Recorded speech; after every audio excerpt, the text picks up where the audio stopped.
Smart commerce and management hub లో ఇవాళ మనం రిటర్న్ ఆన్ ఇన్వెస్ట్మెంట్ అంటే ఏంటో చూద్దాం. రిటర్న్ ఆన్ ఇన్వెస్ట్మెంట్ పేరులోనే ఉంది. ఇన్వెస్ట్మెంట్ అంటే ఏంటి? మనకి పెట్టుబడి.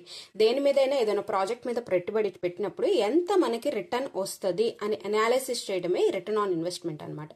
ఓకే, ఈ రిటర్న్ ఆన్ ఇన్వెస్ట్మెంట్ అనేది బోత్ సిచ్యువేషన్స్ లో మనకి యూజ్ చేస్తారు. ఎలా అంటే ఆఫ్టర్ ఇన్వెస్ట్మెంట్, అంటే ఇన్వెస్ట్మెంట్ అయిపోయాక ప్రాఫిట్ వస్తుంది కదా, దాన్ని వేరే అంటే ప్రీవియస్ ఇయర్ లో ఎంత వచ్చింది, ఈసారి ఎంత వచ్చింది అని కంపారిజన్ కోసం యూజ్ చేస్తారు. లేదంటే బిఫోర్ ఇన్వెస్ట్మెంట్, అంటే ఇన్వెస్ట్మెంట్ చేయకముందే ఏదైనా 2 ప్రాజెక్ట్స్ ఉన్నాయనుకోండి, ఏ ప్రాజెక్ట్ తీసుకోవాలి అనే దానికోసం కూడా మనం ఏం చేస్తామంటే ముందుగానే ప్రాఫిట్ ని అనలైజ్ చేసి ఈ రిటర్న్ ఆన్ ఇన్వెస్ట్మెంట్ అనేది కనుక్కుని కంపేర్ చేసి అప్పుడు ఆ ప్రాజెక్ట్ అనేది మనం తీసుకుంటాం అనమాట.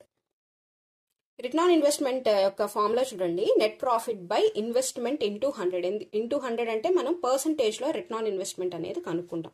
అంటే ఇన్వెస్ట్మెంట్ కి ఎంత ప్రాఫిట్ వచ్చింది అని కనుక్కుంటాం కాబట్టి net profit by investment into 100 అని వేసాం. ఓకేనా, మరి ఇది దేనికి యూజ్ చేస్తామంటే డెసిషన్ మేకింగ్ కి, అలాగే మనీ మనం ఎఫెక్టివ్ గా అంటే ఒక ప్రాజెక్ట్ లో కనుక ఇన్వెస్ట్ చేస్తే అది ఎఫెక్టివ్ గా యూజ్ చేసామా లేదా, అలాగే మల్టిపుల్ ఇన్వెస్ట్మెంట్స్ ని, నేను చెప్పాను కదా మల్టిపుల్ ఇన్వెస్ట్మెంట్స్ ని కంపేర్ చేయడానికి యూజ్ చేస్తాం. ఇంట్లో ఒక ప్రాబ్లం చూద్దాము.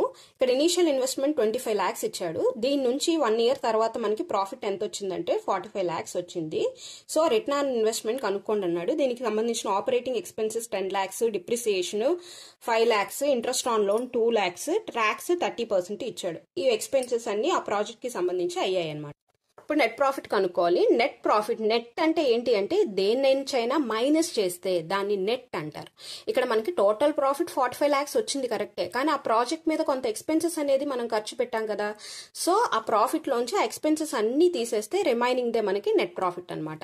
Let us see, revenue minus expenses minus depreciation minus interest on loan minus tax. ఓకేనా, ఇవన్నీ కూడా ఎక్స్పెన్సెస్ అన్ని కూడా మనం ఈ రెవెన్యూ లోంచి తీసేస్తాం. 45 lakhs minus 10 lakhs minus 5 lakhs minus 2 lakhs, interest on loan వరకు వేశాను. సో వేస్తే మనకి 28 lakhs వచ్చింది. అయితే ఈ 28 lakhs మీద మనం ట్యాక్స్ కూడా క్యాలిక్యులేట్ చేయాలి. ట్యాక్స్ ఎంత? 30%.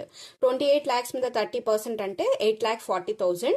సో 28 lakhs మైనస్ 8,40,000 ఎంత అంటే 19,60,000 నెట్ ప్రాఫిట్ మనకి. సో ఈ 19,60,000 బై మనకి ఇన్వెస్ట్మెంట్ ఎంత? 25 lakhs ఇంటూ 100. సో మనకి ROI ఎంత వచ్చింది? 78.4% వచ్చింది. త్వరలోనే ఫుల్ రేషియో అనాలిసిస్ డిస్క్రిప్షన్ లో లింక్ ఇస్తాను, చూడండి. Thanks for watching.